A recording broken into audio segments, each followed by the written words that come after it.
एक जोरदार जयकारे के साथ आज हमारे बीच में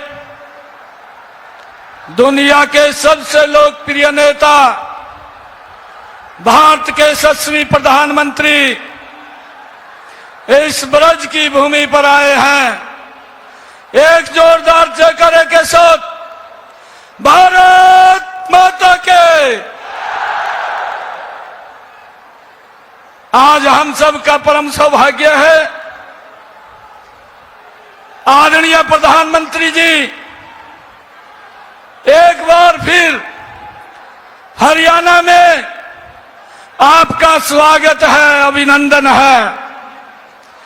आपने हरियाणा चुनाव का शंखनाद कुरुक्षेत्र से किया था और आज ब्रज की इस पावन भूमि पर हम जनता का आशीर्वाद लेने के लिए यहां आए हैं। इस ब्रज भूमि में आने पर पूरे हरियाणा की ओर से आपको जय श्री कृष्णा। चुनाव के 4 दिन बचे हैं। आज माननीय प्रधानमंत्री जी हमारे बीच में हैं।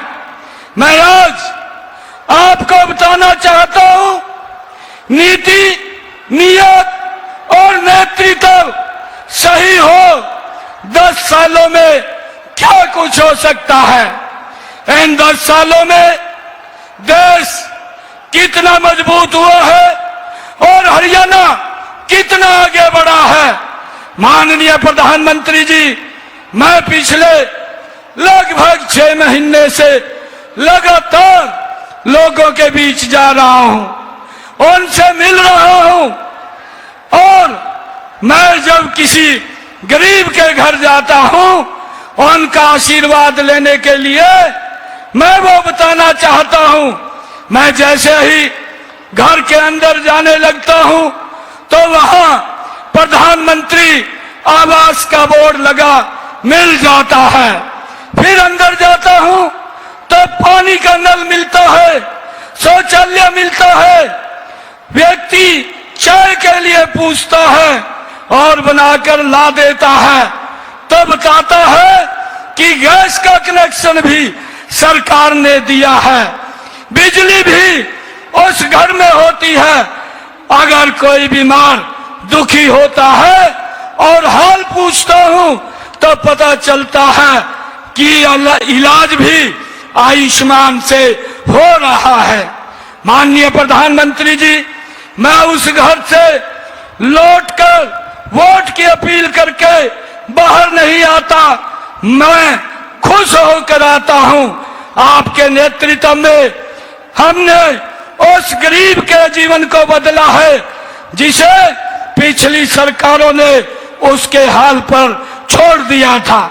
माननीय प्रधानमंत्री जी, मुझे खुशी है इस बात की होती है कि हम उस तक पहुंच पाए हैं जिसके पास आजादी के 70 सालों में कोई सरकार नहीं पहुंच पाई थी। माननीय प्रधानमंत्री जी, यह सब 10 सालों में हुआ है। भारतीय जनता पार्टी की सरकार में हुआ है, आपके नेतृत्व में हुआ है। कांग्रेस पूछती है 10 सालों में हरियाणा को क्या मिला।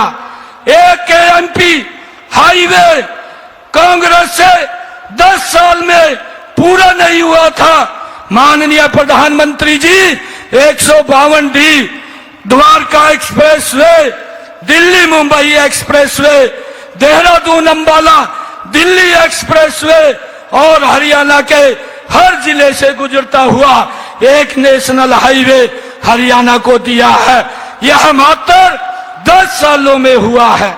माननीय प्रधानमंत्री जी, आज रेवाड़ी में एम्स का काम शुरू हो चुका है, जज्जर में एम्स का कैंसर सेंटर बन चुका है, अंबाला में कैंसर हॉस्पिटल बनकर तैयार है। प्राकृतिक चिकित्सा का सबसे बड़ा केंद्र झज्जर आ गया है। देश की आयुर्वेदिक यूनिवर्सिटी हरियाणा में बनने जा रही है। आज हरियाणा एक हरियाणवी राम का नाम भी लेता है और राम लला के दर्शन भी करने जाता है। यह सब 10 वर्ष के अंदर हुआ है। आदरणीय प्रधानमंत्री जी, आज हरियाणा का लाल सीमा पर जाता है तो पत्थरबाजों के हाथों उसकी जान नहीं जाती है। यह बदलाव पिछले 10 सालों में हुआ है। आदरणीय प्रधानमंत्री जी, यह बदलाव आदरणीय माननीय प्रधानमंत्री जी श्री नरेंद्र मोदी जी के नेतृत्व में और आपके आशीर्वाद से बनी भारतीय जनता पार्टी की डबल इंजन की सरकार के कारण आया है।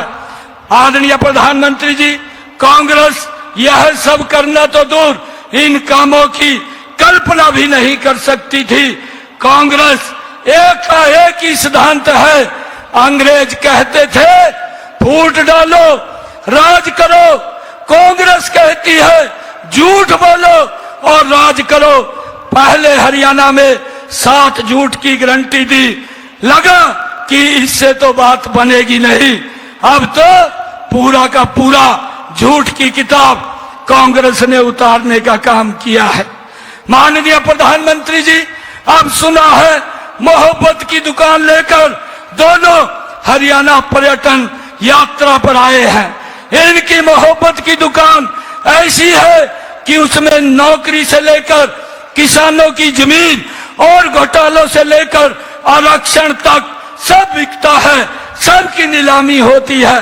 भाइयों, कांग्रेस और भारतीय जनता पार्टी का सबसे बड़ा अंतर अगर कोई है तो यह है, कांग्रेस के नेता अपने परिवार का घर भरने हरियाणा को लूटने के लिए आते हैं और माननीय प्रधानमंत्री जी, आप जब हरियाणा आते हैं, हरियाणा को अपना परिवार मान करके उसके लिए कुछ ना कुछ करने का आप दे करके जाते हैं।